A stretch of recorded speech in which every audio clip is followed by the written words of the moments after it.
দর্শক, হাদির শারীরিক অবস্থার আরও বিষয়ে জানাতে চাই আপনাদের। এভার কেয়ার হাসপাতালের সামনে থেকে যোগ দিচ্ছেন সহকর্মী আদ্দিন সজীব। সজীব, হাদি এখন কেমন আছেন? ঠিক কয়টা নাগাদ তাকে সিঙ্গাপুর নেওয়া হতে পারে?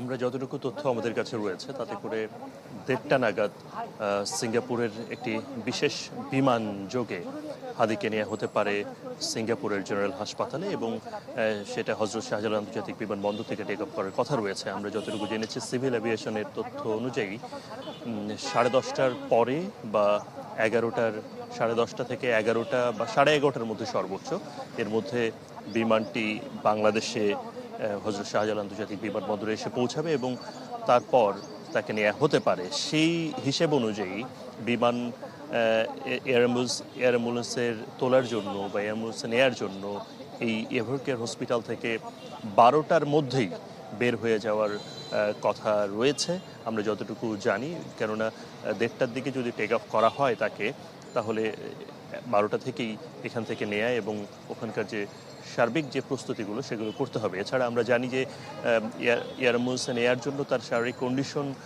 কতটা রয়েছে সে নিয়ে কিছুটা সন্দেহ থাকলেও বিশেষজ্ঞ চিকিৎসকরা, তার যে মেডিকেল বোর্ড রয়েছে তারা সবাই চেষ্টা করছেন যে তাকে নিয়ে আরও উন্নত চিকিৎসার বন্দোবস্ত করার জন্য। কেননা তার শারীরিক অবস্থা গত 3 দিনে তেমন একটা দৃশ্যমান উন্নতি হয়নি, আবার অবনতিও হয়নি। আপনারা জানেন যে তার মাথার ডান পাশ দিয়ে একটি বুলেট, যেটা তাকে গুলি করা হয়, সেই বুলেট ঢুকে বাম পাশ দিয়ে বের হয়ে যায়। এর মধ্যে কিছু একটা অংশ তার মাথার মধ্যে থেকে যায়। অপারেশনের পরে একটা অংশ বের হলেও এখনও তার অবস্থা আশঙ্কাজনক এবং তার মাথার অক্সিজেনের পরিমাণ কমে গেছে এবং সার্বিকভাবে ডক্টররা চেষ্টা করছে যদি উন্নত চিকিৎসা করা হয় তাহলে হতে পারে যে হাদি আবার ফিরে আসবে সবার মাঝে, এমনটা বলছেন বিশেষজ্ঞ চিকিৎসকরা।